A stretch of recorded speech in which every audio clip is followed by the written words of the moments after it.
Olá pessoal, bem-vindo ao canal Investigação Ilê TV. Se você é novo ou nova aqui, bem-vindo ao canal. Meu nome é Sandra Di, eu tô aqui toda terça e sexta, trazendo casos solucionados, casos sem solução e também de desaparecimentos misteriosos. Vamos ao caso de hoje. Gente, esse caso ocorreu em 2 de março de 2010 em Illinois. Uma ligação chegou ao serviço de emergência feita por uma mulher que disse que estava escondida em um armário, dizendo que houve uma invasão na casa dela. Isso ocorreu na pequena cidade de Darien, em Illinois, aproximadamente uma cidade pequena de 22 mil habitantes. Ela tinha 25 anos e ela estava dizendo que alguém tinha entrado no meio da noite e aberto fogo, e eles ainda estavam na casa. Ela era Angela Kramer. A casa era a casa dos pais dela. O que ela não sabia é que a sua família já havia sido eliminada. A família Kramer tinha uma grande e bonita casa, nunca tiveram qualquer interação com a justiça, nunca tiveram problemas com a lei, eles eram proprietários de empresas, eles trabalhavam na área de educação. A primeira coisa que a polícia viu quando chegou lá foi um jovem saindo pela janela do porão, e ele era Anthony Kramer, que era o irmão mais velho da Angela. Ele estava hospedado na casa e ele ficava no porão. A Angela e o Anthony seriam os únicos 2 sobreviventes, ambos extremamente traumatizados. Jeff Kramer, 50 anos, tinha 2 filhos e uma filha. Jeffrey era dono de uma empresa, casado com Lori, e ela trabalhava na McGraw-Hill Education Publisher. E Jeffrey e Lori, de 48 anos, eles estavam casados há 30 anos. Tinha um filho chamado Michael, que tinha 20 anos. Michael havia se matriculado recentemente em um instituto técnico e iria seguir os passos do seu pai. Quando a polícia chegou na casa, eles encontraram baleados e sem vida Jeffrey, Lori e Michael.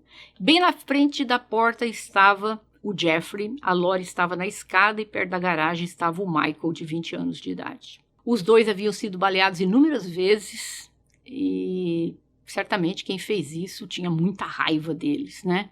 Mas não havia sinais. Quem poderia ser o suspeito ou suspeitos desse caso? A Angela, ela estava escondida, como eu falei, no armário quando a polícia a encontrou e a escoltou para fora da casa. Eles disseram para ela cobrir os olhos ao sair da casa, para não ver os corpos ali das pessoas. Uma jovem disse que também estava dentro da casa. Ela era a namorada do Michael, que havia falecido. Ela disse que estava hospedada na casa do Michael. Eles estavam vendo televisão juntos quando alguém invadiu a casa e começou a atirar, e ela conseguiu sair antes que algo acontecesse. Ela foi a única capaz de dar uma descrição do que aconteceu. Mas tudo o que ela poderia dizer é que tinha sido apenas um homem e ele estava vestido de preto da cabeça aos pés. Essa pessoa entrou pela janela quebrada, que foi quebrada com um martelo.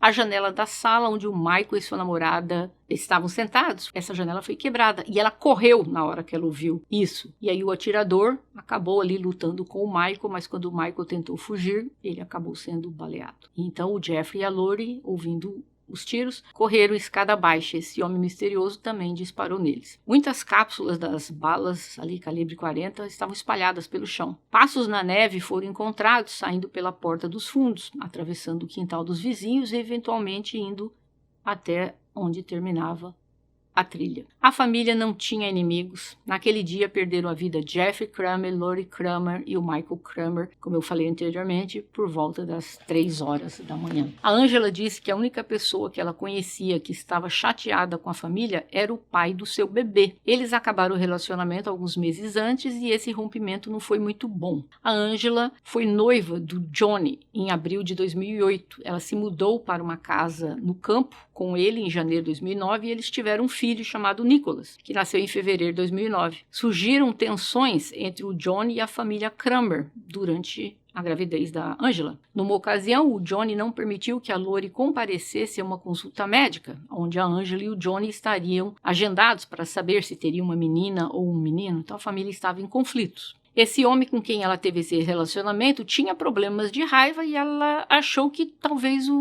esse ex dela, o Johnny Borisov, fez isso. O Johnny era amigo do namorado anterior da Angela, um homem chamado Steve. O Steve, infelizmente, faleceu em um acidente de motocicleta e a Angela e o Johnny ficaram muito unidos. E depois começaram a namorar, mas eles acabaram o relacionamento alguns meses antes. E esse rompimento não foi muito bom. A Angela, como falei, foi noiva do Johnny em abril de 2008. Então, ela se mudou para uma casa no campo com ele em janeiro de 2009 e tiveram o filho chamado Nicholas. que nasceu em fevereiro de 2009. O Johnny estava desempregado. A Angela e o Johnny estavam juntos há quase 2 anos, mas depois eles tiveram o filho, como eu falei. Ele era possessivo com a Angela. Isso irritava qualquer um, especialmente a família Kramer. A maneira errada como ele tratava a filha deles. Isso era um problema para eles. Ela contou à polícia que os problemas com o Johnny vinham aumentando cada vez mais, cerca de um ano e meio antes do dia fatídico, que o Johnny puxou um canivete uma vez para o pai dela, o Jeffrey, dizendo que iria tirar a vida dele e que o odiava. A Angela não convidou o ex para o chá de bebê e ele entrou uma vez na casa e começou uma briga física com a mãe da Lori. Depois tiveram outras brigas referentes a questões de custódia e, de fato, na noite dos acontecimentos, o filho do casal não estava na casa, pois estava com o Johnny. Antes que a polícia pudesse falar com ele, ele ligou para a polícia. Ele tinha visto a notícia e estava preocupado, e ele disse que não fez nada de errado, e ele disse, abre aspas, não me importa se vocês pensam que eu fiz, mas eu não fiz, fecha aspas. Muitos questionaram por que ele contactou a polícia. Ainda não tinha nenhuma suspeita assim, oficial sobre ele. E ele foi pessoalmente até a polícia. Mas ele fez tudo isso para quê? Para evitar que fosse dado como suspeito. Mas quando questionado, ele tinha um álibi forte, a câmera de segurança de um cassino. Confirmou que ele esteve no cassino a noite toda, até as 4 da manhã. E o ocorrido foi por volta das 3. Então a polícia questionou o Johnny e, claro, ele não foi capaz de dar à polícia nada além do que as câmeras mostraram. Então a polícia resolveu pegar o telefone dele e examinou para ver se ele estava ligando para alguém. E eis que havia um número que eles viram no telefone do Johnny. E eram várias ligações para esse telefone, mas era um telefone descartável. Várias ligações feitas pelo Johnny para esta pessoa. E havia até uma mensagem de voz deixada. E essa pessoa com quem ele estava ligando, a polícia começou a pensar que talvez tivesse alguma ligação com o caso. Que talvez essa pessoa poderia ter ido eliminar a família Kramer a pedido do Johnny. Um homem ligou dizendo que seu colega de quarto, Jacob Nordas, conhecido também por Jake, na época dos fatos, Jake tinha 23 anos, e ele disse à polícia que o Jacob fez umas declarações estranhas sobre o ocorrido com a família Kramer. O que se sabe é que o Jacob sofria depressão desde os 10 anos de idade, seus pais eram bem rigorosos, testemunhas de Jeová, e não permitiam que ele saísse com outras pessoas que não fossem da mesma religião. Então, basicamente, ele não teve uma vida muito social ativa. Então, ele não estava ali também no seu melhor estado mental na época. O Jake conheceu o John quando ele comprou entorpecentes do Johnny. Isso mesmo, o Johnny disse ao Jacob que ele era parte de uma grande gangue de pessoas que vendiam substâncias ilícitas. E disse a ele, não conte isso para ninguém, mas eu participo dessa grande organização. E claro, ele não contou para ninguém. A polícia descobriu que apenas alguns dias antes do ocorrido com a família, o Jake havia comprado uma arma. Ele estava viajando para o sul da Flórida, onde os pais dele moravam. E ele, para a polícia, disse que ele estava sendo seguido e até descreveu para a polícia o carro que ele percebeu que ele estava sendo seguido quando ele foi questionado. Embora nunca tivesse consultado um psicólogo, um psiquiatra durante toda a juventude, voltando aqui um pouquinho no passado, gente, o Jacob testemunhou que ele era deprimido desde a 5ª série. Ele explicou que seus pais eram muito estritos, que ele não tinha permissão para se envolver em atividades extracurriculares e que seus pais jogaram fora todos os pertences dele, como CDs, DVDs. E isso gerou entre ele e os pais dele um grande problema. Os pais dele sempre o agrediam fisicamente e que o levou a começar a se cortar. Ele começou a beber, usar substâncias ilícitas e tudo isso ainda durante o primeiro ano do ensino médio. Meu Deus. Ele se mudou da casa dele durante o último ano do ensino médio e seus pais e sua irmã mais nova posteriormente se mudaram para Fort Myers, na Flórida. A polícia começou a desconfiar do Jacob no interrogatório dele. Ele disse que ele tinha medo de contar a verdade e a família dele sofrer retaliações por causa disso. O investigador disse para ele que ele não se preocupasse com as retaliações porque eles cuidariam disso e que ele deveria apenas dizer a verdade. E ele disse, abre aspas, eu não tive uma escolha, fecha aspas. Ele contou que o Johnny disse que ele tinha que eliminar os Kramer, senão a família do Jake estaria em risco e ele e a família dele seriam eliminados. O Jake acreditava que o Johnny era parte de uma grande gangue que vendia entorpecentes E essa gangue poderia tirar a vida dos pais dele a qualquer momento. O Jake testemunhou que o Johnny o apresentou a um homem chamado Mitchell, outro Tony, Dino e Frank, cada um dos quais o Johnny alegou fazer parte dessa organização que ele pertencia. O Jacob descreveu o Mitch como seu braço direito, o braço direito do Johnny. O Tony cuidava da distribuição das substâncias ilícitas. O Dino comandava a sua própria equipe e o Frank era um homem mais velho, de posição elevada e de muita autoridade. O Jacob, ele disse que nunca discutiam com ele nenhum aspecto desta organização. Mas o Johnny contou para o Jacob que essas pessoas trabalhavam dentro da organização, que elas já tinham tirado as vidas de muitas pessoas. E esses homens, eles eram muito, muito perigosos, principalmente o John e o Vito. E ali, o Jacob, todo fragilizado, acreditando em tudo aquilo, acreditava que se ele não tirasse a vida dos Krummers, essa organização ia vir atrás da família dele. Logo depois, ele contando isso ainda para a polícia, né? Que logo depois que eles se conheceram, ele disse que eles compartilhavam um amigo em comum, o Michael Krummer. O Michael era um dos frequentadores regulares do apartamento do Jacob. Ele dividia apartamento com Jeremy Egziak. Jacob, ele conhecia o Michael há aproximadamente 4 anos,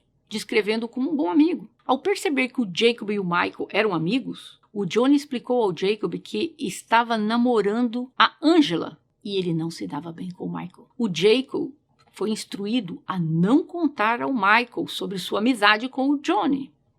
Ele disse que todos os lugares que eles iam, o Johnny era respeitado por membros dessa gangue.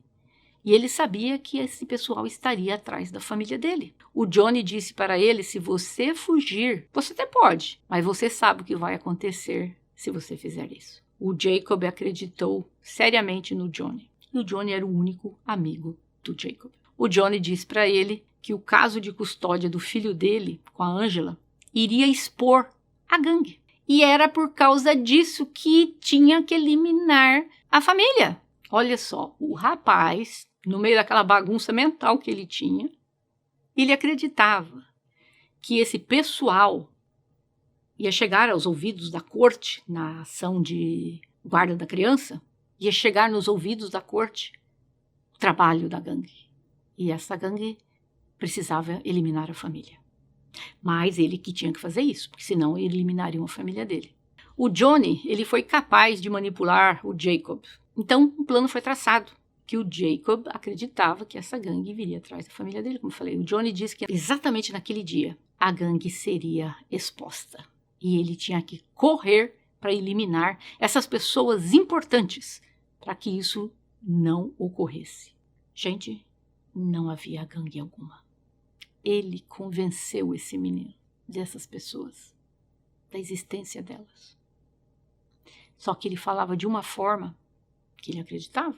Ele afirmou que ele cometeu aqueles atos, tirando a vida daquela família, para proteger a si e a sua família. Ele explicou aos investigadores que era esperado que ele prestasse depoimento em uma determinada fase ali da custódia entre o réu e a Angela, por causa do negócio do filho.